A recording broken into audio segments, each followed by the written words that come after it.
What's good, family? It's your boy Just Blaze, host of the best NBA pod in the game, Above the Rim. Keep it locked each week and join myself and a special guest as we tackle the latest rumblings in the league. If it's happening in the NBA, you know I got you covered. Make sure you subscribe on all platforms and leave that 5-star review. Let's get it. Yeah, baby. Lakers on the way. Lakers on the way. Lakers on the way. Yeah, baby. The claws on the way. The brows on the way. The kings on the way. Yeah, baby. Kuzma's on the way. Frank Vogel's on the way. Genie's on the way. Yeah, baby. Palinka's on the way. Magic on the way. Championship on the way. Yeah, baby. Kawhi's on the way. What's going on, man? Sure, hey. So listen, Yep. Lakers just signed Dwight Howard. How do you feel about that? Who? Dwight Howard. You don't know? Papa John Block Party, brother. You okay? Keep the kids free. Hanging out. Talk about it. You are now tuned in to Above the Rim.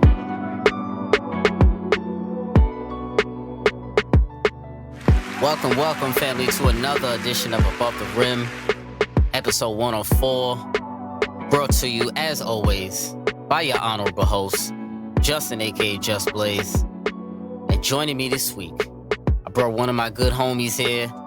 I've been a guest on his dope platform, his dope podcast, and we got into talking a bunch of NBA shit, so much so that it lasted over 2 hours, I would say. You could say it was mostly me. It was 2 hours of dope content, I'm not gonna lie. Host of the Any Given Sunday podcast. Make sure y'all go ahead and go check that out, family. The homie Manny Brown is here. What's good, my brother? What's going on, man? How are you, man? I'm good, man. I'm chilling. Same old here. How you doing, my brother? Everything's good? Living the American dream, man. 40 acres and a mule, that sort of thing. I'm just living the American dream, man. I hear that, man. I appreciate you coming through, dog. We most definitely had to do a home and home, a back-to-back on our platform since I was on No yours doubt. before. So glad to you giving me your time, brother. I appreciate that, man. No, I appreciate the invite, man. I'm humbled. I'm humbled by that, always. My dog. And family, as always, of course, you can find Above the Rim anywhere you listen to podcasts: iTunes, Stitcher, Google, Spotify, YouTube, lineups.com. To get in contact with me, you can always follow me on Twitter at justblaze_513. That's JUSBLAZE_513. On IG, it's justblaze513. On Facebook, search Above the Rim Podcast. Email the show as well, Above the Rim NBA Podcast at gmail.com. Call up to talk about it line for feedback, 908-718-1592 if you want to leave a voicemail. And Manny, my dog, where can the family find you, brother?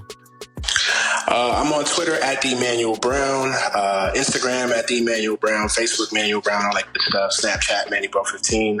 You can follow the show at AGS Pod on Twitter, at AGS Podcast on Instagram, and then on Facebook you can follow us Any Given Sunday. Yes. Make sure y'all go find that man, because he got a couple of heavy hitters on the show, and I bangs with his show Any Given Sunday. Every Sunday, right? Every Sunday, most of the time. Okay.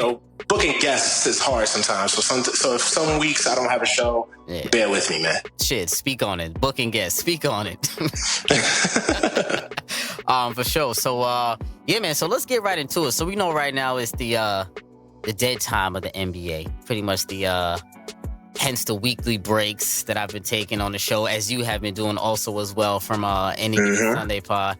But there's always one team that you could count on that is a damn weekly news cycle, and it just so happens to be your squad, Manny. Just so happens to be. So I had to bring you on here to discuss your squad, and it's the LA Lakers, of course, as we all know. And I'm calling this episode LeHollywood. It's LeHollywood right now, I'm not gonna lie, because even when the Lakers are not in the news, they're still in the news. No matter what, for signing a 10th man to the rotation.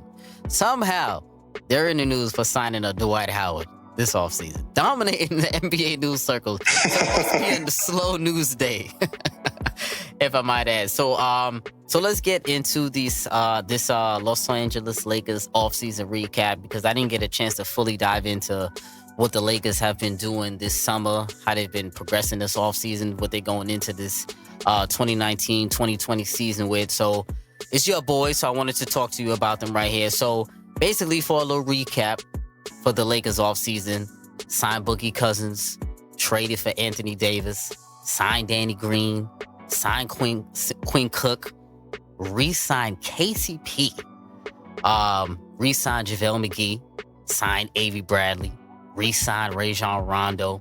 That's a lot of moves right there, man. That's a lot of moves I'm going through. Signed Dwight Howard. Losing Lonzo Ball. Brandon Ingram, Josh Hart, a couple of the young boys. LeBron is still there, of course. So I wanted to talk to you, Manny. So I'm gonna start off here. As a Lakers fan, how you feel about it right now in your gut, in your heart? What kind of grade will you give the Lakers offseason? And are you happy with the moves? Give me a grade. Oh man. Well, I feel like the Lakers offseason is a story of two off seasons in a lot of ways, because it's everything that happened before the Kawhi situation and then everything that happened after the Kawhi situation. So I think before the Kawhi situation, the Lakers' main goal was to get Anthony Davis, right? I mean, I think everybody would agree with that. That's what they had built their hopes around. That's what they had built their offseason around. No matter if I agreed with that plan of action or not, that was their goal, to get Anthony Davis. You weren't on board with that. I do remember you saying that. Waiting for Kawhi.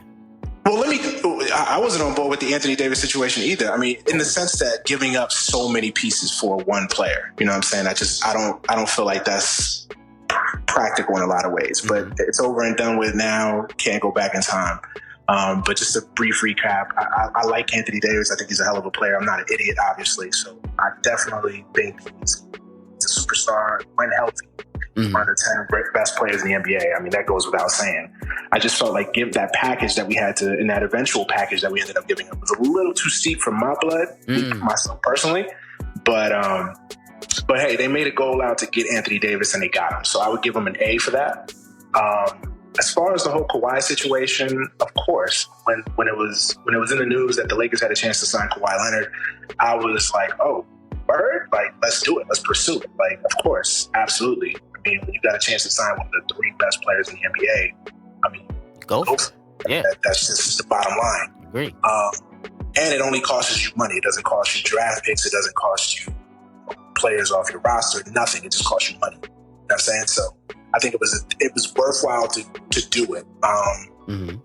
Now in retrospect, now that we know that Kawhi was using the Lakers for leverage, it might have been you get stuck on that too, I must say. I mean, clearly look at it. I mean, he was never coming here. Like, let's be honest. He was never coming here. I agree with you there. I'm not gonna lie. I'm gonna keep it a buck. I kind of agree with you there too. I definitely think he used them for leverage. Yeah, absolutely. I mean, and hey, smart on him to use the 2 Laker teams against each other, or the 2 LA teams against each other. I mean, it was a smart move by him and his agent. So I'm not knocking him per se. I'm just saying it was just a fact. He used the Lakers as leverage. He was never coming here. I think after the first couple days, because how long did that whole saga last? Like a week to 10 days or something like that? About a week and a half, almost 2 weeks. Because, free agency wrapped up pretty quick within the first 2 days. So that was about after about 5 days, like Rob Pelinka, his staff should have read the writing on the wall and should have been like, you know what, give this dude an ultimatum. Like, look, man, hey, we really love you. We want you to be a part of this. We want you to be here to perform this big 3. We feel like our offer is pretty substantial. It's on the table. Let's keep it 100. You want to be here or not? We're giving you 48 hours, whatever. And I'm just paraphrasing. I'm just talking right now, right? But, here's our offer. This is what we want you. We want you to be a part of this organization long term. Here it is. This is what we're about. And put it on the table and give it, and leave it to him to turn y'all down. And if at that point, he's still hemming and hawing, meandering, trying to get the Clippers involved, trying to get them to get Paul George or whoever, then you walk away. But at least you walk away with your head held high that you made a fair offer. And the dude was just, he just didn't want to come here. But the Lakers basically were strung along, and it's a little annoying. I'm not gonna lie, it annoyed me a little bit, but it is what it is. But everything after the Kawhi situation, I think they got it. I think they get a B plus. I mean, because you look at it, look at the circumstances, right? They waited out the entire Kawhi situation, and some good free agents fell off the table. You know what I'm saying? JJ Redick, some players Very of good free, fell off the quality table. free So, agent. considering everything that you lost out on to get Boogie Cousins, to get a Danny Green, to get the players of the caliber that they got, I feel like they did a pretty good job. So just to recap, if I had to give the Lakers prior to Kawhi an A, and then post Kawhi, I give them a B plus. Okay, that's pretty fair. That's pretty fair. So I would say this. So I feel like the Lakers front office this offseason, I feel like they got a little thirsty. They got a little thirsty for star power in that sense. The Lakers front office always gets a little thirsty. Yeah. I mean, that's been our Achilles heel for about 15 years, really. Yeah, and I understand why, because it's all about championships, Laker law. I understand it. I get it. It's all about bringing banners. But to me, when you're building back up a franchise, you have to work in increments. So you have to work in steps. You can't always go for the home run all of the time. You have to build up. Like, you guys had a bunch of young pieces that you were really building up. And all you needed was maybe a superstar, which you had in LeBron James, and then another mid-tier star to go along with those young guys, and it would have been perfect. But that's neither here nor there. That's my thoughts. So I do feel like the front office has been quite thirsty for that third superstar, which I feel like you agree with me on. But a great. Well, the front office and LeBron James. Not my bad to cut you off, but LeBron also is. I mean, he's at the point in his career where, he's thinking about championships and his legacy and all that good stuff. So I think he became thirsty too. I was with you. He's always thirsty for another star. Yeah, that's always been his MO. We're not trying to bash LeBron here, because just to warn y'all audience, I'm not the typical Laker fanatic. Like, I'm a realist. I tend to be a realist. Like, I'm not a LeBron James fan. To me, this is a relationship of convenience, and it's a business relationship. It's a business transaction. Yeah, it's a business transaction. As long as he brings a championship to LA, I'm good. If he doesn't, I'm gonna slander him. So that's just the way it is. I'm not mad at that. Speak on it. But I would say for a grade for me personally, I'll give the Lakers a B plus. For me on the outside looking at, I'll give it a B plus, because anytime you can add a top 10 player to your roster, top 5, top 10, whatever you want to call Anthony Davis, it's a W no matter what. So there's no issue there whatsoever. But I just felt like the Lakers, in me personally, I feel like the Lakers could have done a better job filling out the roster, as you alluded to before, with those high quality mid-tier targets.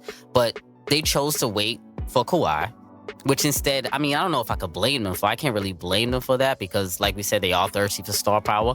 But I think it would have been a great option, as you said before, to at least give them an ultimatum, at least a week into free agency. Listen, man, we got to make moves also. So we need an answer now, because I feel like they could have filled out the rest of that roster a little bit better around LeBron James, around Anthony Davis. So we might as well get into that pairing right there and how we feel like those two will work, because that's the foundation of the core right now for the Los Angeles Lakers. So how will the fit with LeBron James, with AD, work right now? Who is the number one option? Who's the number two option, would you believe, Manny? In your opinion? Man, that's a great question. It's a two-pronged attack. As far as the fit, how is it going to work? I think it's going to work as good as the players themselves want it to work, and the coaching staff figures it out. I mean, Frank Vogel's going to have this is probably going to be Frank Vogel's toughest job as a head coach. Oh yes, is to figure out the roles of these two guys and how to make these guys to work. I think this situation can work as good as Anthony Davis and LeBron wanted to work. And look, everybody says the right things in the summer. Like, everybody says, oh, it's going to work just fine. We're all buddies. We're all pals. We're brothers, yada, yada. It's the honeymoon phase. Everything is great. You love her cooking in this stage. You love her cooking. You love her cleaning. You love everything about her during the honeymoon phase. Then you get into a year in, and then it's like, yo, I don't really like her cooking. I don't like the way she folds my clothes. I don't like how she looks when she wakes up in the morning. So you can't take too seriously what everybody says right now in July and August and September. I mean, we haven't even hit training camp yet. So there's a lot of things left to be determined. But I think they can fit pretty well. I mean, LeBron is a guy that, I mean, anybody can really play with. So I think that's the good thing. As far as who's the number one option, I think at this point in his career, I think LeBron is smart to say, yo, Anthony Davis needs to be the guy. He's 27. He's just entering his prime. Like, he's a bull. He's a beast. When he's healthy, he's Let the offense just sit back, relax, be the curator on offense, be the playmaker that I've always essentially been. And then I'll pick my spots. You know, LeBron wakes up in the morning on accident and he can score 20 points, 25 points. Like that's just LeBron. Like LeBron doesn't need that many touches to score 25 points. So I think the offense should run through Anthony Davis. And I think with LeBron picking his spots, being that playmaker. Mm-hmm. Yeah.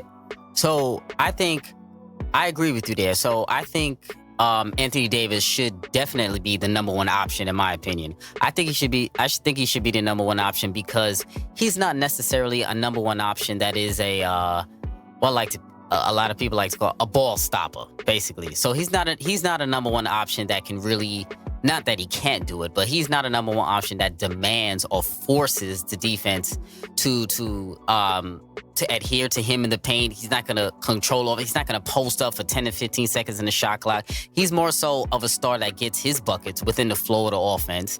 And he does get some plays called for him, of course, but he's not really a ball-dominant superstar in that aspect. So I think most definitely that he should be your number one option, I guess, in terms of shots or shot attempts, but he doesn't necessarily have to be the number one option as in you're calling a play for him every play down the floor. And I think LeBron has one of the best IQs in the game, of course, obviously.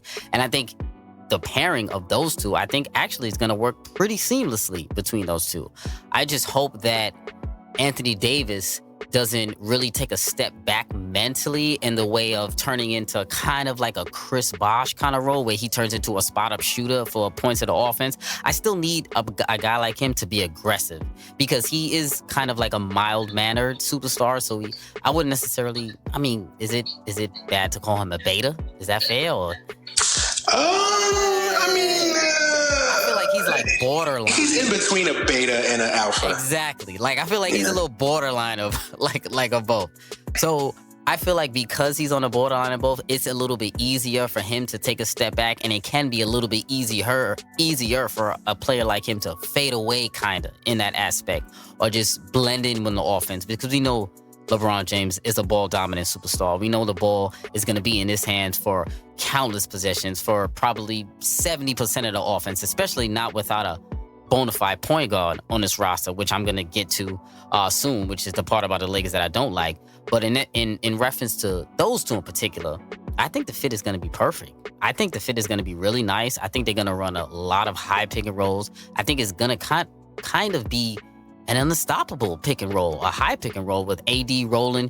You got to stop LeBron going to the rim. You can either foul him, but he still has the strength to go up, or he can lob it up to AD. So I actually think the pairing between those two in particular is phenomenal. But my issues, and we will get to that, lies in the depth around those two and how the roster is constructed between those two. So I honestly think you guys, your Lakers, they do have the top duo in the league. I think it's fair to say that, in my opinion. I would agree with that, yeah. And the other thing about this is, I mean, can we say that this is the best big man LeBron's ever played with? I mean, I don't think it's a stretch to. I mean, as good as Chris Bosh was, he wasn't Anthony Davis. As good as Kevin Love was, he wasn't Anthony Davis. Mm-hmm. And also, I think they don't have that. I don't think they have that third guy that they have to count on necessarily. You know what I mean? Like they don't have that Dwayne Wade factor. They don't have that Kyrie factor. That other ego to deal with. Exactly. I think it's just them two. And I feel like Anthony Davis is so versatile in the way he plays the game that, you know, he's a guy that he's a face-up guy. He can post you up. He can roll to the basket. He can do a lot of different things on offense that, you know, you don't necessarily have to worry about him just solely becoming a spot-up shooter. Mm-hmm. I definitely agree with you there. So I love how you brought up the third option and that in between the pairing between AD and LeBron, that they don't necessarily have to deal with the egotistical part of a third option. But the third option, who a lot of people are anointing as a third option, is Kyle Kuzma. So my boy, yeah. So he's been thrust into the spotlight. Now he changed up the hair. Now what is this, blonde curls or whatever he got? Yeah, he's blonde. He's pretty boying it up. He's pretty boy. If you don't get pretty boying it up right now. He's getting real LeHollywood right now.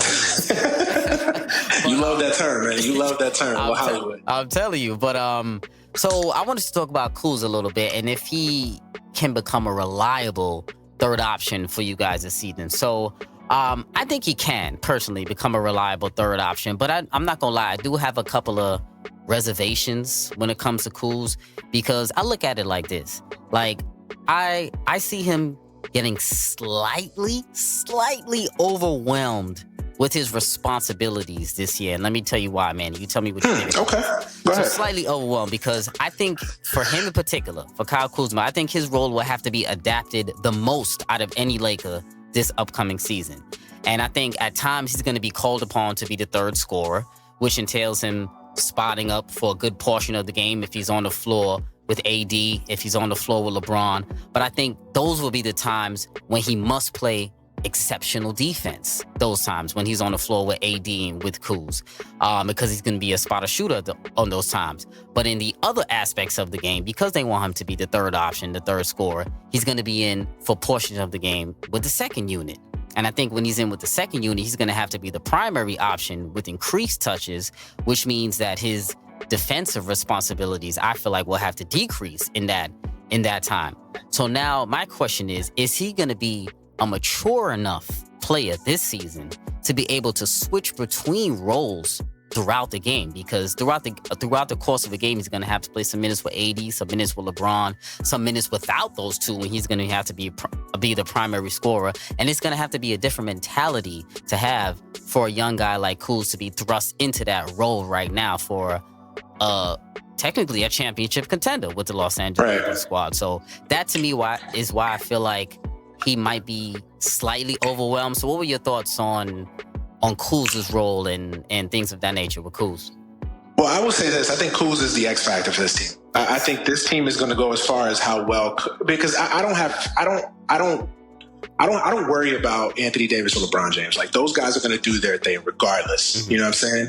The guy that to me is the X factor is Kyle Kuzma. If he continues to his ascension and continues to develop as a player on both sides of the ball, then I think the Lakers are going to go as far as Kyle Kuzma dictates. You know what I mean? So I think you bring up some valid points. I think it is. And the only reason that you can say that from your perspective is because we haven't seen Kyle Kuzma in this situation. Mm-hmm. We've never seen Kyle Kuzma have to carry the burden or be an X factor for a championship, or at least a potential championship team. So I think that's a valid question to have. But I think from everything I've seen this kid go through the last 2 years, he could have froze in the moment of having to deal with LeBron. I mean, because you think about what Kyle Kuzma's been since he's just been on the Lakers. He got drafted to the Lakers, but something that nobody mentions around Lakerland is that he was drafted and he essentially played the same position as Brandon Ingram, and he was able to still develop and in a lot of ways outdo and outshine Brandon Ingram in the first year when they were both when he was a rookie and Brandon Ingram was a second year player,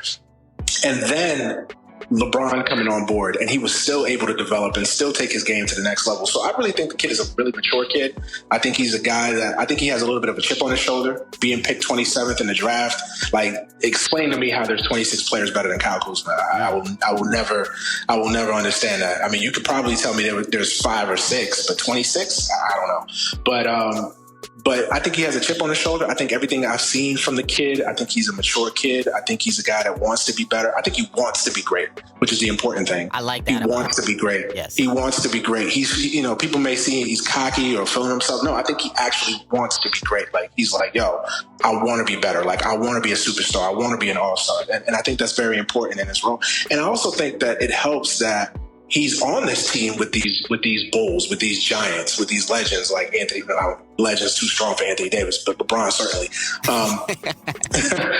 Legend, not yet. But you know what I mean. These superstars with LeBron James and Anthony Davis, that I think it's actually easier for him than, say, a guy like Jason Tatum, where he's being looked at as, no, you're the guy now. You got next. Kyle Kuzma's in a situation where you're like, yo, just don't mess it up. You know what I mean? Just don't mess it up. Play that role. Yeah, you can ease him into that role. I think the ideal role for him is being the sixth man, the do-it-all sixth man. He can come in.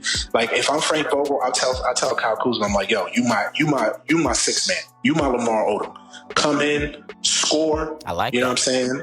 Rebound, and the other thing about Kyle Kuzma that I think people underrate about him is that they just look at him as a volume scorer. Like, he can do a lot of different things. Like, he can rebound. He has an underrated rebounder. A lot of people don't give him enough credit for being a solid rebounder. And he's his side too, because he's about what, Absolutely. 6'8". He's about what, 6'7", 6'8"? He's 6'9". He's 6'9". Yeah, he's about 6'9", 6'8", 6'9". Yeah, he's like, well, he's one of those 6'8" without shoes type of thing. Mm-hmm. But he's about 6. He's listed as 6'9", so we'll go with 6'9". But he's 6'9". He can rebound. He can drive to the basket. He can spot up and shoot. And he has an underrated low post game because in college at Utah he played a lot in the post. So he has a pretty developed post game. I'm not going to sit here and call him, Kareem or the Dream or anything like that, but he's got a pretty underrated. Yeah, he ain't Karl Malone or nothing like that, but he's got some good post moves. I mean, I'm not worried about Kyle Kuzma at all, man. I think he's going to relish this opportunity. So since you're a Kuz guy, right? So yeah, I'm a Kuz guy. You have big expectations for Kuz this year. Give me some realistic numbers that you see Kuz averaging this year, being the third scorer, especially with Boogie Cousins out now, so he should be able to have an increased role and an increased shot. Right. So what do you see Kuz, I would say, roughly averaging this year? Well, I don't have the stats in front of me, but I think last year, I think he averaged... Or was it? I think he averaged more than that last year. It could have been. Maybe it was 17 or something like that. Was it? Yeah, it was like 17 or something. I don't have it in front of me. My fault, guys. But, yeah. Nah, I'm trying to look it up while we talk. But I think it's not unrealistic to expect 17, 18 points from him. I don't think that's unrealistic at all. Mm-hmm. Is it too much to ask for 20? So for his career, he's averaging 17.3. Last year, he averaged 19 points, 18.7. Oh, he gave you 19. Oh, okay. So I think it's realistic to expect that, probably more, maybe 20 points a game. Who knows? But for the sake of realism, be aggressive in order to get those 20 points. Yeah. I honestly, I don't worry about Kyle Kuzma, man. Okay. I think he's a guy. I think he's one of those guys that's just a natural scorer. Like I think he can get 15 to 20 points in his sleep, honestly, realistically. So I don't worry about him. I do worry about his aggressiveness, and I think that young players like him, they kind of fall victims of the superstar trap of like, man, I'm playing with LeBron, I'm playing with Anthony Davis. Like, oh, let me fall back. Let me not be as aggressive because I don't want to piss off AD or I don't want to piss off LeBron. Mm-hmm. But I think if he doesn't fall victim to that trap, I definitely think he can average 20 points or plus. Yeah, I definitely believe that. I must say, I do think Hollywood has gotten into Kuz a little bit, but I still like how he's adjusting and how he's handling it. I don't feel like it's overwhelmed him in any way, like playing in LA or playing in the spotlight. I feel like he's actually embraced it pretty well. Yeah, he has embraced it. Yeah, he has embraced it. I mean, and look, it's LA, man. I mean, you can't blame a kid that's 21, 22 years old that went to Utah for 3 years. Who's from Flint, Michigan. I mean, he did have embracing LA. He did have a few distractions going on with in dating a couple of those women he don't need to be dating. Let's not even give that. Let's not even give that no energy, bro. Let's not even give that no energy. That's the one problem I have with Kuz, but other than that, brother. I will say this, though. It's never reflected on the court. Like, it's never been a situation where it's reflected on the court. And what I love about the kid is that the kid has consistently gotten better. Like, I go back to his rookie year. He was on a roster with Julius Randle, Brandon Ingram, and he was still able to get buckets. He was still able to shine. So I think this only helps him. I really do. And I think him also working out with Melo as well in the offseason, I think it's going to help him. I hope he picked up a few tidbits because that would be, actually, that's a perfect prototypical player for him to learn from. He can be Carmelo Light. Exactly. He could be Carmelo Light. Exactly. Yeah, absolutely. Big 6'8", 6'9" forward, scoring forward. That is perfect person to learn from. So I hope he actually keeps it up and continues to get in the gym. But free Melo, by the way. Free Melo. Yeah, free Melo. Absolutely. Absolutely. You know what? I think if this was Brandon Ingram, I think your concerns would be a little bit more, I would take your concerns a little bit more seriously. Okay. But I think this is because it's Kyle, and not to brash Brandon Ingram, because I love Brandon Ingram. I had a lot of high hopes for Brandon Ingram. I'm sorry to see him go. I think he's about to shine. Yeah, he about to shine. He about to shine for real. But I think Kyle Kuzma is a different type of personality that I think he's going to relish playing with LeBron. And if LeBron really does take that step back, if LeBron goes from being a guy that averages 27 and 8 and says, you know what, I'm gonna go down to 21 or 22 and let Kuz and AD be the primary scorers on this team, I think that only helps Kyle Kuzma. Oh, yes. I think that would be ideal. I think that would be perfect if he would do that. Let's see. So let's talk about the other signee that's been getting Okay. way too much coverage right now, and it's quite annoying the shit out of me a little bit right now. Dwight Howard signing to the LA Lakers is getting way too much coverage for my taste right now. So let's talk about Dwight a little bit. What were your thoughts on the signing? Boogie Cousins obviously tearing his ACL, I believe, in the summer workout in Las Vegas, which was tough news to hear. So prayers up for Boogie Cousins, because he has been having a rough 2 years, I would say 2 to 3 years. Man, terrible. He's lost a lot of damn money in these past 2 years. So it definitely sucks to hear that. So we've been hearing a lot about this Dwight Howard signing, reuniting, I should say, with the Laker fan base, who has an extreme love and hate, or I would say mostly hate relationship. Yeah, it was mostly hate. Mostly hate relationship with Dwight Howard. So apparently, Dwight, he showed the Lakers that his surgically repaired back is healthy, and that he's lost 25 pounds and he's getting in better condition right now. The Lakers ultimately chose him over Joakim Noah, who was their other selection that was on the radar for them. He reportedly impressed LeBron, AD in his workout, and the coaching staff over there said he was very humbled. He's ready to get to work, ready to take any role that they give to him. So I wanted to ask you, because you're a Laker guy from your boys, how did you feel about this Dwight Howard signing over there to the Lakers? I'm with you, man. It got way too much coverage. And you got to understand, Dwight Howard is one of those guys that's a magnet. So anything he does, I mean, Dwight Howard sneezes, it's going to get coverage. And then, of course, you put him in, and then you put him into the cauldron with the Lakers and LeBron and AD and all that. I mean, it's just going to be, and then the way how things ended. I mean, the way things ended with LA was ugly. I mean, the feud with Kobe, it just seemed like him and the Laker fan base just never got on the same footing. So the way things ended, I think, it led to a lot of that coverage. But as far as just a pure basketball move, I thought it was a good move. I mean, it's one of those moves that you have nothing to lose. It's from what I understand, it's a 1-year deal. Non-guaranteed. So essentially, if he's not healthy, or if he's the same old Dwight Howard that doesn't take basketball seriously, and you could just cut him at the end of the year, or trade him as a expiring contract in February, and you lose nothing. I mean, it's essentially one of those moves. But I think Dwight Howard, if he really is mature, if he really is humbled, and I don't see how you couldn't be for everything that he's gone through over the last few years. If he's really humbled and matured, he's got a hell of an opportunity to rewrite his story. Yes. He's got a hell of a redemption story, especially with the franchise that, a lot of the negativity around him really kind of started to, accumulate when he got to the Lakers, and how that 1 year in LA really ended up for him.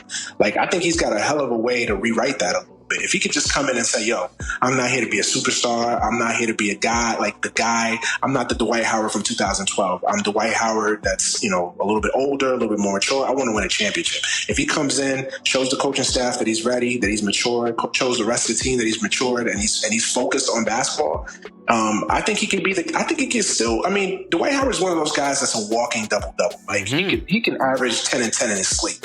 So if he comes in and says, yo, I'm going to do the dirty work. AD, LeBron, Kuz, y'all do what y'all do.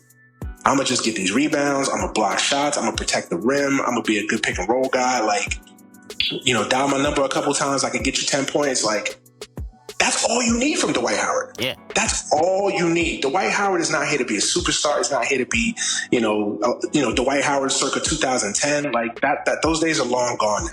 Word. You know what I'm saying? So if he accepts his role and he's really in the basketball shape and the mental shape, then I think this is really good. I think it's a steal, honestly. Yeah, listen, Manny, I can't even front. I'm on board with this signing for the Lakers. From the outside looking in, I like Dwight over there. Look at the options. Look at the options. When you lost Kuz, what were the options? Mo Spates? Joakim Noah? Joakim Noah? Gortat. Manimal, the Kenneth Manimal Free, which I think he should have been given a little bit more consideration. But I agree. But for your squad, I don't think he fits the Lakers as much. I actually don't really like the Manimal on that particular squad. I like him for better squads, but Dwight, I think it's a nice fit. He's a low miler signing. I get all the controversy, all the stuff that's surrounding the narrative surrounding Dwight, but I feel like that's media talk. Like on the floor, I think why I'm more on board with it, because I'm actually more on board with signing Dwight over signing Boogie Cousins. And let me tell you why. Interesting. Okay. Yeah, let me tell you why. I think losing Boogie Cousins is not that bad of a loss from you guys, to be honest, because I think losing Boogie Cousins, inserting Dwight Howard, unlocks your boy Kuz. I think with Dwight Howard being there, he's going to command less minutes, and then you don't really have to grant him those kind of minutes. He can't request to be a starter. He can't request to have more minutes. He can't request to have more touches, more shots, or anything like that. Your role is to be a pick and roll rim runner, catch lobs, rebound the ball, block shots, protect the rim, control the paint, play the 5, and guard those centers, because AD doesn't want to guard those centers. So you can be in there with Kuz and for the second unit, and Dwight Howard can be the only center on the floor and command a second unit and control the boards and block shots for a second unit. He can definitely do that with Kuz playing the floor.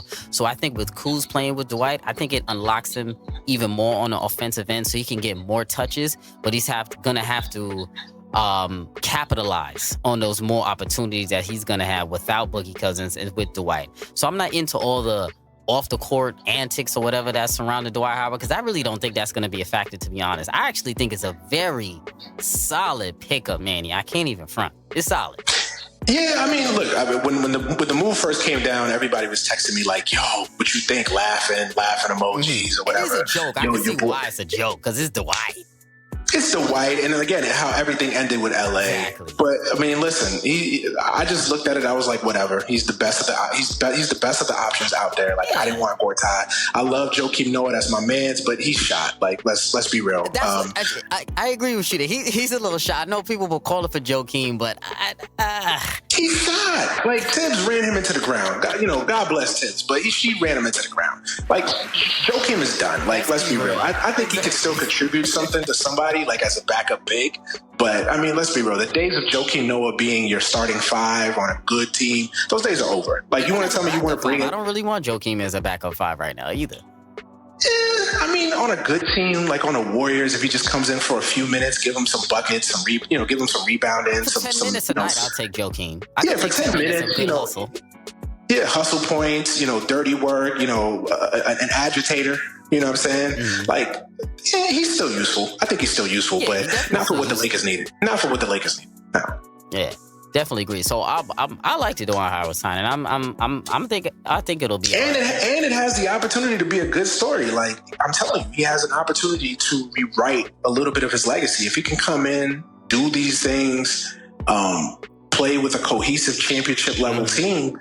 And he could be a catalyst for the Lakers winning a championship. Maybe not the main catalyst, but a catalyst. Mm-hmm. Like, he has a chance to rewrite his story. Oh, for real. Yeah. Definitely agree with that. I just hate that it's getting so much coverage. It's a little annoying, to be honest. Again, it's Dwight Howard. He's a magnet. I mean, just look at with the thing that came out with him possibly being gay. Mm-hmm. Like, who cares? Like, why is it story? Why is it even a story? If he is, if he isn't, who cares? Like, it's the NBA, man. It's more soap opera than anything on the field, on the court. Oh, you know it. And we know LeBron loves a good narrative, so it'd be a good story for him to go revitalize Dwight Howard. Yeah. I will say the memes are funny. Like, the memes are funny. The takes are funny, but it's been overblown for real. Oh yes. And speaking of LeBron, let's get on him a little bit before we get on these Lakers. So LeBron, can he improve on this season? Because last year he gave 27, 7, and 5 last year. Still typical LeBron numbers, and even in a down year with a lack of effort that LeBron was given last year. Very disappointed in him last year. But do you expect him to be revitalized? You expect him to give a re-energized season? Like, what do you expect from LeBron James? I would hope so. I mean, I feel like there's two different types of basketball fans. The basketball fans that actually watch the game, and the basketball fans that just play fantasy basketball. That look at the stats and be like, oh, he scored 27 points. He had 8 rebounds. Look at his efficiency rating. I don't care about all that. I watch the games. I watch the impact on the game day to day. And I'm a Laker fan. I'm not going to sit here and say that I've watched all 82 Laker games. I watched enough of them. I live in the Pacific Northwest, man. So, I said I can't watch all the Laker games as much as I want to, but I watched over 60 plus games of Laker games. And Like LeBron didn't really have that typical LeBron year. I know statistically he did, but he just didn't. The defense, and the thing that took the biggest hit was the defense. We all seen the videos, we all seen the effort on defense, and defense is 100% effort. Like, you know what I'm saying? Like, that's just effort. Like, and he just didn't have the effort last year. He just really didn't. And it was really embarrassing. So I hope that LeBron learn from the slander he took last year, playoff mode activated and all that stuff. And I hope that he comes. Yeah, don't even get me started on that. Playoff mode activated and then proceed to lose like 6 straight or something like that. Crazy. Man, don't do that again, please. Yeah, please don't do that again. Please. I hope. Yeah, playoff mode should be activated from the beginning of the season. The beginning of the season. Give me playoff mode. Get out of here with his 10 games and I'm activating and it's still. Yeah, exactly.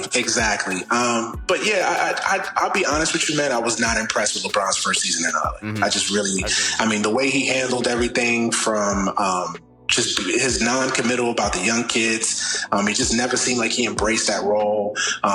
Everything that happened after, with the whole Anthony Davis fiasco. Then he comes back from missing the 20-something games or whatever. And then he, the second game after he comes back, he takes a load management game. Like, really? Seriously? You've been out for almost 2 months. Like, seriously? A load management game? Really? When your team needs you? When it's a playoff game? When it's unnecessary. Exactly. Like, I'm just, and I hate to bring up the Kobe, but you think Kobe's taking a load management game after he's missed, 30-something games? Like, come on, son. Like for real. Really? For real. But yeah, so I really wasn't impressed with LeBron. So I would hope that LeBron read all the press clippings, read all the tweets, read all of that. I know these guys like to, quote unquote, cancel out all the noise, but I hope that he paid attention. I hope that he paid attention to the national media, everything that people are writing, and he uses this as motivation. Like, this could be the last, great year LeBron has left in him, and I hope that he takes advantage of it, man, for real. Yeah, I agree. I agree there. So, I agree with you that I definitely think he should be re-energized. He should be revitalized. He should be given a much better, more concerned effort on the defensive end this upcoming season, because he damn sure didn't do it last season. So, and I think it's going to be a much different LeBron, because this team is a lot more veteran heavy. This Laker team. So he brought in a lot more veterans. He got a championship experience with a Danny Green, Avery Bradley, who's been on deep playoff runs with the Boston Celtics, Rajon Rondo, who's got some playoff experience. So he's brought in a lot of guys now that I guess he feels like he can go in the trenches with and go to war with. I guess maybe he just didn't trust the young guys as much, as ridiculous as it sounds. A guy like LeBron, he has to be comfortable in his space of wherever he's playing basketball. He's one of those guys who has to be comfortable in anywhere he's playing at. So I definitely think that's going to play a role in him this season, and I definitely think his effort level is going to increase, and I hope he plays a little bit better, because I think he will. His numbers are still going to be phenomenal. 27, 5, and 7 is 7, which I think it'll kind of go down a little bit. I would say he'll give a 25.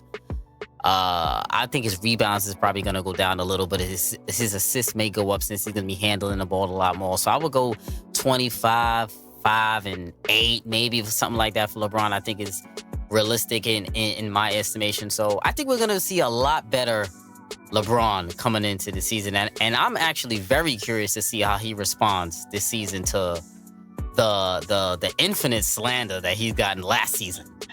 I hope so, man. If this season will show me a lot about LeBron. Definitely. If he really responds to, and it was slant. I know, and I'm a card carrying LeBron James hater. So don't take my views on LeBron slander too seriously. But in other years, like, some of the LeBron slander was a little bit unnecessary.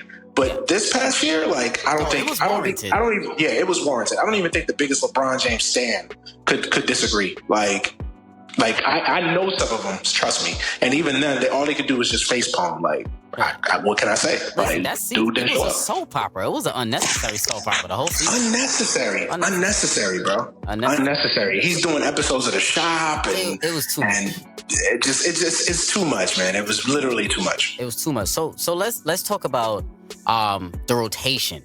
So you hold up before you go to that. Remember when you brought up the whole thing with Kyle Kuzma, feeling himself and living the LA life? I felt like that applied to LeBron last year. Oh yes. I definitely think he got caught up in that business transaction that we talked about before. I think he just wanted this summer off. I'm gonna keep it a buck. I think he wanted this summer off. I'm gonna lie. Yeah. I think he was cool when he saw the playoff contention was really slipping through his grasp. He's like, I could use. Well, listen, he got the team that he wanted. He's got the guy that he wanted. He's got the team that he wanted, and he had the summer off. So he better come back next year ready to go. True indeed. Playoff mode better be activated in September, damn it. Preseason training. Preseason, exactly. So the ideal rotation. What do you see the starting five shaping up as? Because there's been some, rumblings of LeBron starting that point. He may not. So for you, I would say if you're the coach right now, you're vocal. What's your ideal starting five, or what should be the starting five for your Lakers going into opening day? Good question. Ideally, I don't buy into LeBron playing the point situation. I can see LeBron playing the point like in fourth quarters. Like I can see that definitely, but just for an entire, in the entire length of a game, I don't see that. So, my ideal starting lineup is Rondo at the 1, Danny Green at the 2, LeBron at the 3, AD at the 4, and then Dwight at the 5. And like I said, Kuz is my starting at the 5. Yeah, I have Dwight starting now. And then I have Kuz coming off the bench as a 6-man. That's just for me. Yeah. Okay, see, I'm not mad. Because AD doesn't like to play big minutes at the 5, so I can't start AD and Kuz and LeBron. McGee over Dwight, though. Oh, yeah, you know what? I forgot. My bad. I completely forgot. I completely forgot JaVale. And JaVale quietly had a good year for us. Yes, he did. Quietly had a good year for us.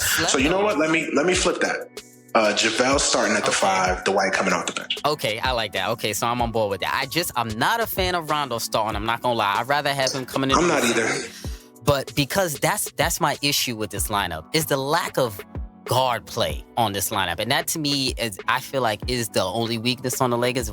And what I think will be your Achilles heel going forward in this upcoming season if they don't change. Because I was talking to Reem Damo earlier. We were talking about this when the Lakers play. Right? Attacking guards. What is their counterattack with that? When you're playing against a guy like a Kemba Walker, a Kyrie Irving, a Russell Westbrook, a Damian Lillard, attacking guards, those kind of small attacking guards are gonna slice you up. Avery Bradley, I get it. They're probably gonna throw him out there. But if you're not starting Avery Bradley, who's gonna start against those guys? Rajon Rondo is not a defensive stopper. Danny Green is a nice perimeter player, but he's not great against small attacking quick guards. It's much different because Danny Green is 6'6", 6'7". He usually guards bigger James Hardens of the world, those perimeter players. So that to me, I think, is my issue with your Lakers starting 5. And I feel like that needs to be tweaked, Manny. Oh, the roster that you see right now, I think still needs a lot of work. Like I still think February is going to be key for us. Because I think, I'm with you. I'm really worried about the depth at the guard position. Like, I'm really, really worried. Like, Avery Bradley, okay, I guess. Alex Caruso. I love my man Caruso, but, he's not a guy. He's not a guy that you're relying on big minutes on a championship team. Quinn Cook. Yeah, Quinn Cook. Although I like the Quinn Cook signing. I agree with you. Starting a Quinn Cook? Nah. Quinn Cook's a guy that you bring in 10, 12 minutes. He can get you some buckets. He can play a good, solid. He tries on defense. Like, you know what I mean? He's a good player. Like, on a good, obviously we've seen that. He's won championships with the Warriors. But, so he's a good, valuable piece on a championship roster. But he's not a guy that you're starting. And then Rondo at this point in his career, and I don't love the fit with him and LeBron too. So I agree. You're like starting him by default, basically, is what you're telling me. Because he's the best of the options. To me, him or Avery Bradley. To me, Rondo and Avery Bradley, they're basically cancel each other out. At this point, realistically.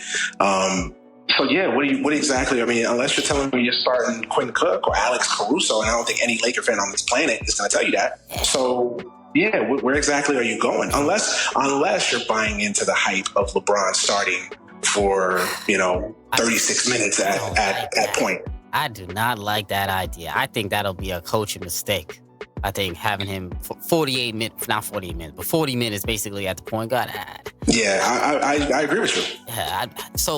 Because that, I feel like the Lakers definitely have to make a move. So that to me is their Achilles heel, and they definitely got to do something by the deadline to secure up that guard spot. In some way. I agree with you, man. Yeah, absolutely. Definitely. And LeBron's never done it for his entire career. He's gonna wait to year 19 or whatever it is to play point guard for year 29. Yeah, exactly. Year 39 to play big minutes at point guard. Like, I don't see that. It sounds good. Remember last year, the death lineup or whatever? It's one of those media creation hype things from in the summertime that gets thrown out there. I don't buy it. Exactly. So championship or bust this year for the Lakers, for your boys? How you feeling? Oh, it's championship or bust. I wouldn't say that. I would at least say it's finals or bust. You know what I'm saying? Like if they lose a war to Milwaukee or Boston or name a team from the East, like I don't think you could be too mad they got to a finals. But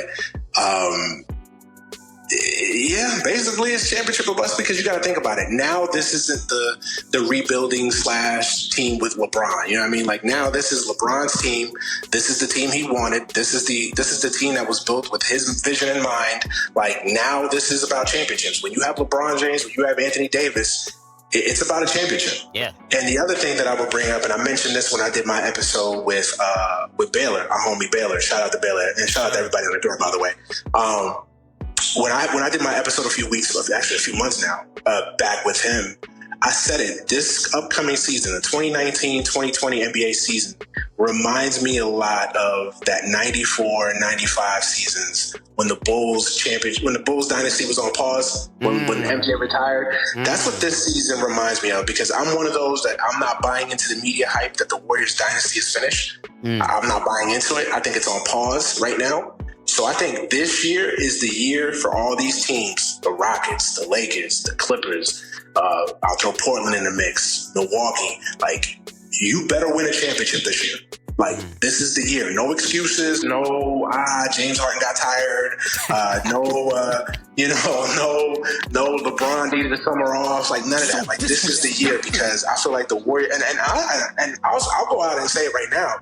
I still think the Warriors, if Clay comes back in March, let's say, and he's healthy, right, ready to go, I still think the Warriors are a challenge to win the championship.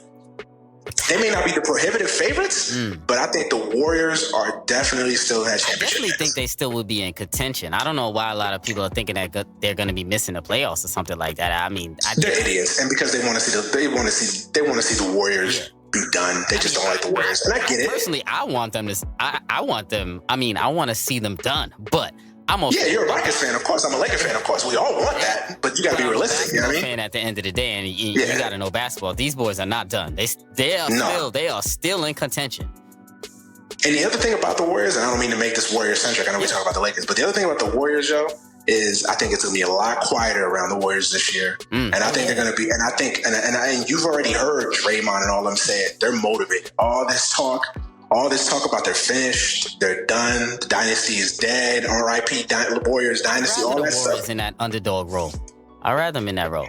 I think they're gonna make a lot of teams pay for that. Yeah. I'm scared. I'm telling y'all right now, if y'all are sleeping on the Warriors right now this year and telling me, oh, they're done, they're finished. I've seen some guys tell me that the Warriors are gonna be the 8th seed. They're gonna barely make the playoffs. Some of them have said they're not gonna make the playoffs. I'm like, y'all crazy. Nah, they're crazy. Y'all are crazy. Nah, they're crazy for them not making the playoffs. They're definitely making the playoffs. I would say them in the bottom 4 seed, maybe, depending on how the season. Because honestly, no one can call this season. No one knows how any of these teams are going to play together because it's so many different parts. And the other thing about it is, with so much turnover, it's going to take 20, 25, even 30 games for these teams to get assimilated. Exactly.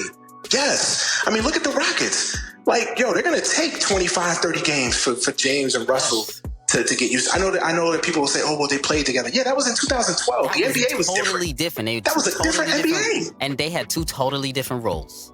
Exactly. So that's going to take them some time. It's going to take them some time. It's going to take the Clippers. Everybody's high and mighty on the Clippers, and as they should be. But it's gonna take the Clippers a couple weeks to get used to each other. The Jazz, it's gonna take them a couple. So I feel like everybody's just sitting here, thinking, as soon as the start of the season, the Clippers are gonna win 20 games in a row. Like, it's gonna take some time for these teams to gel, man. For real. Definitely, 100% agree there. Most definitely.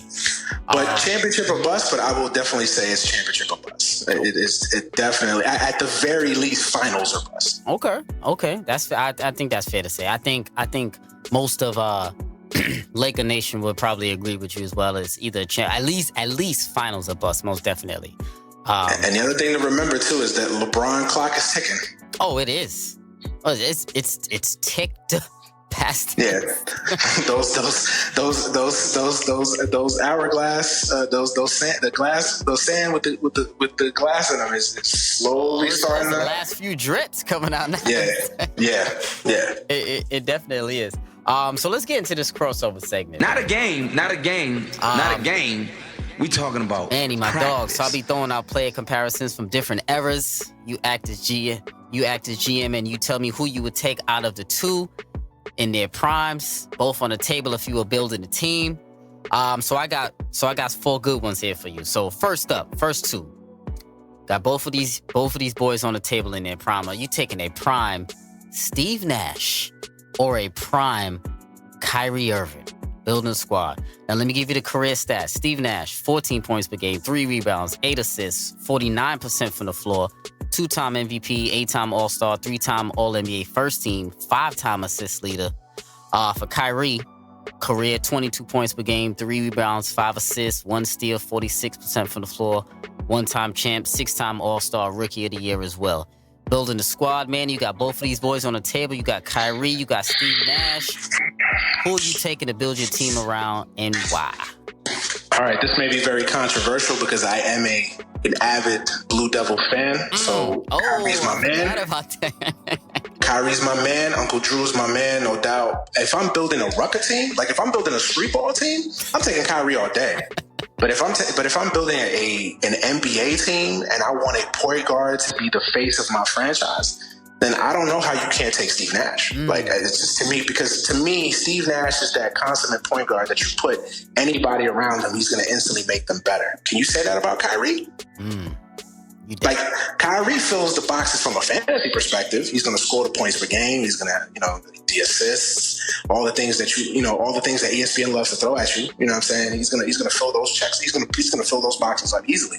But as far as a team, does Kyrie make people better? See Cleveland pre-LeBron. See Boston this past, see Boston last year. Does he make people better? No. So I got to go with Steve Nash. I'm not saying that Kyrie from a talent perspective, Steve Nash is better than Kyrie, but I feel like prime for prime, I feel like Steve Nash is the better point guard. Andy, dog, I couldn't have said that any better. I 100% agree with you. I'm going with Steve Nash as well. How can you not? Yeah. How can you not? Oh, I know. I tell you right now. I always throw these polls and these selections on Twitter, and I always get wild answers for some of these dudes. And it tells you a lot about how you view the game of basketball and things. And the other thing about sports nowadays, it's like, I feel like we live in the now culture. What have you done for me right now? Like, I feel like it's disgusting, really. Like, it really disgusts me because we live in this era now where if you're not playing actively or you didn't retire within like the last 2 years or whatever, we just shit on you. There's this movement now to like bash Steve Nash randomly for whatever reason, like, oh, he wasn't that good or whatever. Like, I've seen some people say, like, because they, the first thing people bring up is, oh, well, Steve Nash won 2 MVPs and Shaq didn't win one and blah, blah, blah, blah, and Kobe didn't win one. And granted, I'm a Laker fan. I feel like the 2006 one was highway robbery. Like, I feel like Kobe should have won that MVP that year. Oh, that being said, Nash deserved it. Now, I mean, do y'all know how good Steve Nash was? Like, do y'all know how good this man was? Like, come on, man. Well, a lot of people don't give him the credit as well. I would say he does get credit, but I don't think he gets as much credit because a lot of people chalk it up to D'Antoni as well and his offensive style. As to why, and also his point guards always have inflated stats as a reason. For those people that don't give Steve Nash credit, the Suns in 2004. I believe, won like 20 games and were a lottery team. Mm-hmm. The next year they won, I believe, 60 games and got to a conference final. Yep. Mm-hmm. And they got to a conference final. Mm-hmm. And they played a dynasty boys in with that roster. Remember, Joe Johnson wasn't established at that time. Exactly. Amari was in year 2. Was in year 2. The Matrix, Shawn Marion was just getting into his own. Who else they had? Barbosa was country. That was Barbosa was getting love back then. Boris Diaw. Yeah. Was on that damn squad. Who was this? People. Oh man, what was this center? Shit. It was Amari. It was Amari, Shawn Marion, Joe Johnson. I mean, look at that starting. Why am I thinking look at that starting lineup? Or some shit? I can't remember the center. I almost said Stromile Swift. I was like, nah, it wasn't Stromile Swift. It wasn't Stromile Swift. No, he was on Memphis. Stromile. He was on Memphis. Yeah, he was on Memphis. I don't know why I can't remember that center. I can't remember the center. It wasn't that important, but honestly, like look at that lineup, man. It was Steve Nash, Joe Johnson, Shawn Marion, Amari Stoudemire, and player to be named later as the center. Like, fam, that was a squad. Yeah, I think, like you said, I think what takes Steve Nash over the top of Kyrie, and Kyrie still has some years to go, so he can still get better at this. But Steve Nash, he like you said, he made other players around him better. And I'm always going to take a point guard that's going to make the other players around him a lot better, because that to me is a prototypical point guard, and that's what you need out of your point guard, especially if you're building a team. And you could get the necessary parts around him that'll make that fit, and he'll make anything fit. The point guard is like the closest thing you have to having a quarterback on a basketball court. Like that is his primary role. Guys should instantly get better when they play with a great point guard. 100%, definitely agree. So next up, got both of these boys on the table right here, building a team. Okay. Prime Joe Johnson, ISO Joe, or a prime Glenn Rice. Now, let me give you the insight. Career stats, excuse me. ISO Joe, 16 points per game, 4 rebounds, 4 assists, 1 steal, 44% from the floor, 7-time All-Star, 1-time All-NBA third team. Glenn Rice, 18 points per game, 4 rebounds, 2 assists, 1 steal, 45% from the floor, 1-time champ, 3-time All-Star. Manny B, who you taking, my brother? You got ISO Joe, you got Glenn Rice. This is actually a hard one because they're actually similar in a lot of ways. Similar. I feel like Glenn Rice is forgotten about. Like, I feel like people forget about Glenn Rice. Like, hell yeah, they do. Glenn Rice was that dude for a few years in the NBA. Charlotte is, Miami is. Yeah. What you got, brother? Damn. God. Damn, man. It's a tough one. I'm gonna go with Glenn Rice, B. Okay. I'll go with Glenn Rice. I mean, you catch me any other day, I might go Joe Johnson. Today, I just feel like going with Glenn Rice. Okay. Why not? Okay. Why not? I mean, they're very similar. Very, very similar. It's more like a apples and oranges, everything, whichever you prefer, because you get the best of both worlds right there. You get, before I go there, I'm going to have to disagree with you, and I'm going with ISO Joe, me personally. I'm going Really? Okay. Yeah, but you see, it's tough for me because an hour ago, I had Glenn Rice. I'm not going to lie, because I love me some Glenn Rice. Glenn Rice had all of the moves that you can have. Yes. A 6'8", sharp shooting, small forward who can also post you up, hit you a turnaround fadeaway. He can step back and hit the jumper. He can also obviously hit an open jump shot easily. And he can also carry offense. I believe in... in college, he was that dude, too. He was that dude. Also, I think like 4 years in a row, he averaged around 25 points per game right before he got traded to the Hornets. Because remember, he got traded to the Hornets in that Alonzo Mourning trade. He did. Yeah. He got Mourning to the Heat. So, and he was killing on the Heat when he first got drafted. And then when he got to the Hornets and played with LJ, played with Muggsy and those boys over there, he really turned into a bona fide electric score. And I remember he had a All-Star Game MVP also. I believe, something like that. Yeah, something like that. Yeah. But damn, you know what? Yeah. All this during the 90s golden era, the Jordan era of the NBA too, by the way. You know what's crazy?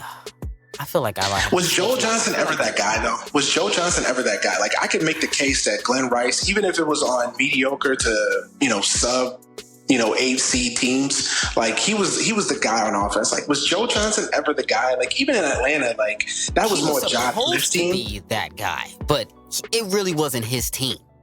Exactly. Like Josh Smith was more of the quote unquote guy on that team than it was Joe. Yeah, exactly. Yeah.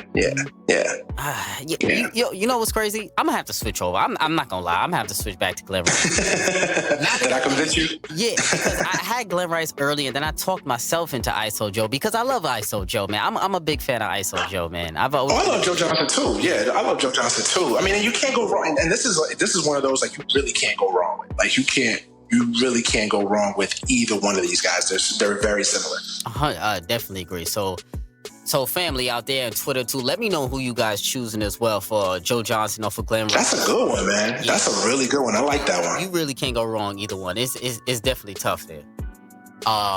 Yeah, brother. So you ready for your Lakers this season, man? You ready?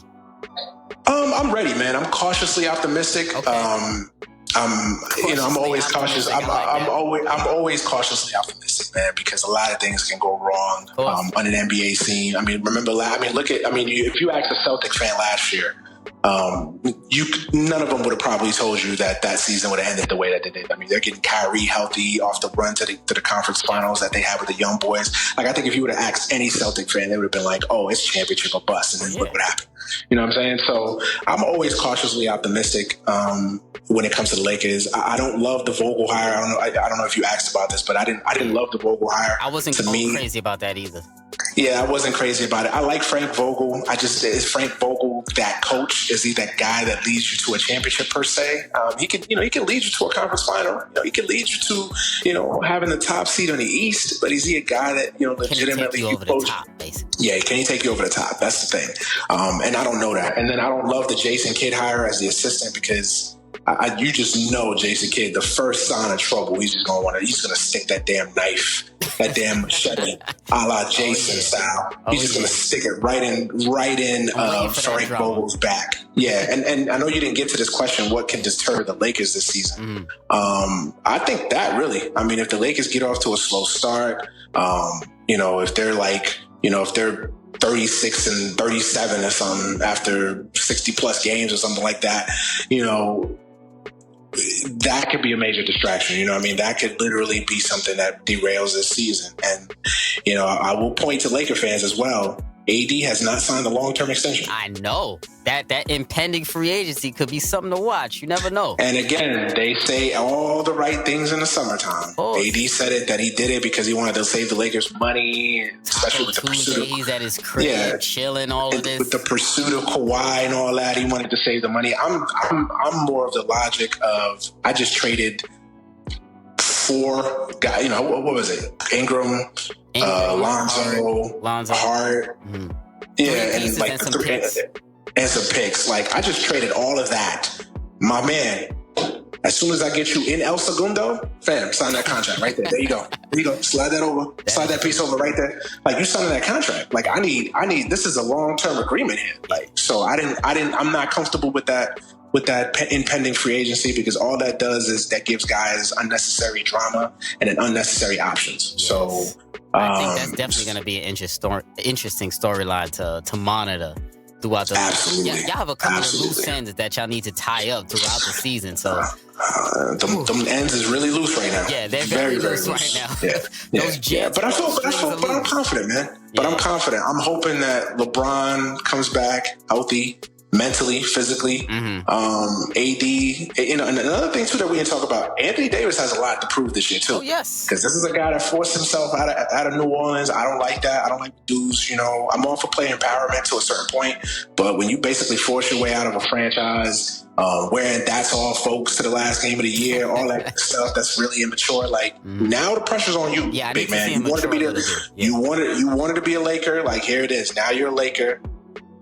Now it's time to deliver. And stay healthy. I need exactly. That's the other thing about it. Give me at least 70 games. Give me 70 games. I'll be all right with 80 70 games. I think that's suitable. That's a solid goal for him to shoot for. 70 Absolutely. games. Sure. Absolutely. Yeah, definitely. Absolutely. So, I got high hopes for your Lakers too, man. It's gonna be interesting. Hey, man, your lips to God's ears, man. Your lips to God's ears, man. For real. So, Manny, my brother, I appreciate you joining me for this episode, man. It's always a a pleasure when we chop it up and do this NBA thing that we do, man. Oh, before we go, can I throw in the topic real quick? Of course, go ahead. Andrew Luck, what's your thought on that, bro? I know it's not basketball related, but man, I mean, it really threw me for a loop, man. I mean, I understand why he's doing it. I mean, I understand I mean, it's all on really his choice or whatever he really wants to do, whatever's gonna make him happy at the end of the day. I mean, I think the time is a little bad. I'm not crazy on the timing and the way he not the way he announced it, but the timing of the announcement. I'm not crazy about that, but I mean, I hate to talk bad about it because I guess it's about his mental health, and I gotta respect that. If he feel like he's not there mentally with the game right now, then I guess he has to step away. But I kind of see him coming back to the NFL. I'm not gonna lie, in a few years, like after this little mental break that he's gonna take right now. To be honest. Yeah, man, I'm with you too. It threw me for a loop. I turned on the TV. I got back from taking the kids to the park. I came back, tried to watch the rest of that Miami-Florida game. First thing I turned on when I seen the bottom line flash red, breaking news, Andrew Luck retires from the NFL. I was like, what? Like, it was sick. Yeah, man. If you're a Colts fan and you booed that man in the arena, I mean, you're a jackass. You're a jackass. Like, I don't care. And then people trying to justify, we're their fans, and like, stop holding fans to such a little note. Like, you're people. Like, you have emotions. Like, stop treating fans as, and I get that. We're all fans. We all have teams that we root for, but you have to have some common sense. Like, you can't boo them after everything that man did for your franchise. Exactly. I mean, that man got killed.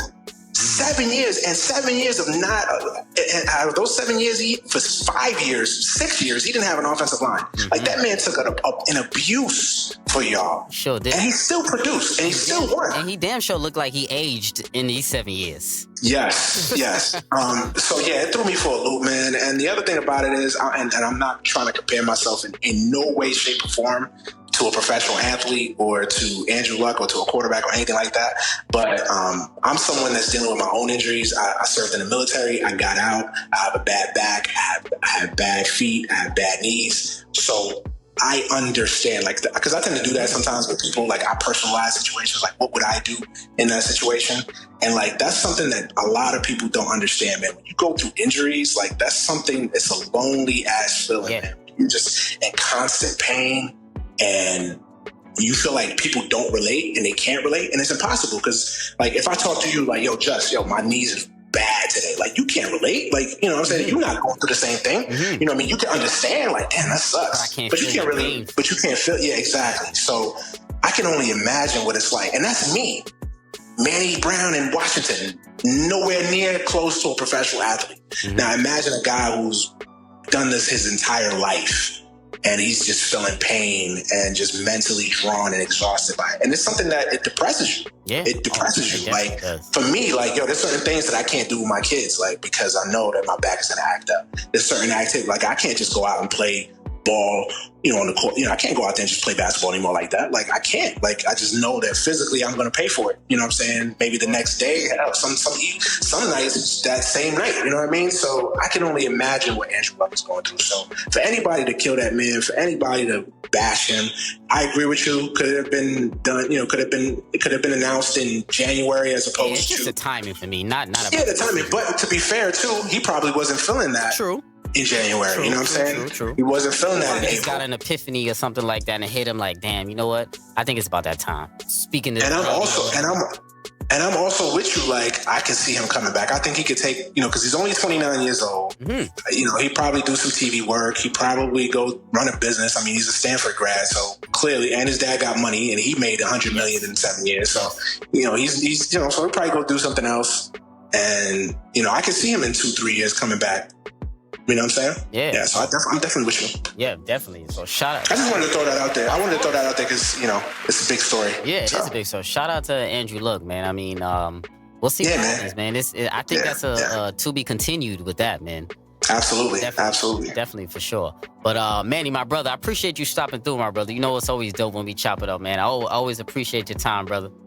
Hey man, I appreciate you for inviting me on. I know you said stop it, but man, I'm really humbled. Anytime anybody invites me on to talk to this, it just blows my mind that people actually want to talk to me. You mean you get good content, bro? What you mean? We love passionate people. Hey man, I'm humbled, man. I'm humbled.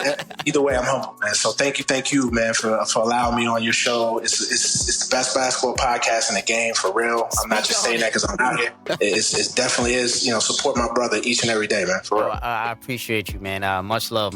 And our family, make sure y'all go out there, subscribe, listen to any given Sunday.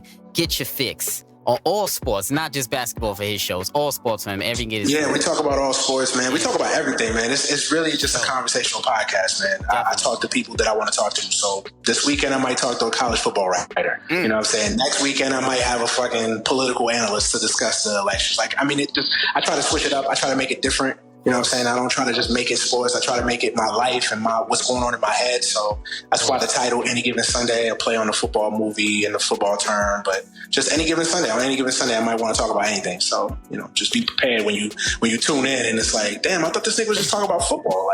And I got a Washington Post writer talking about Bernie Sanders or something like that. Yep. So just be prepared. You know what I mean? Yep, that's what I'm talking about. Keep up the good work, my brother. It's always dope, man. I appreciate you, man. I appreciate you. Of course, I appreciate you stopping through. So that's Above the Rim, episode 104, and we out.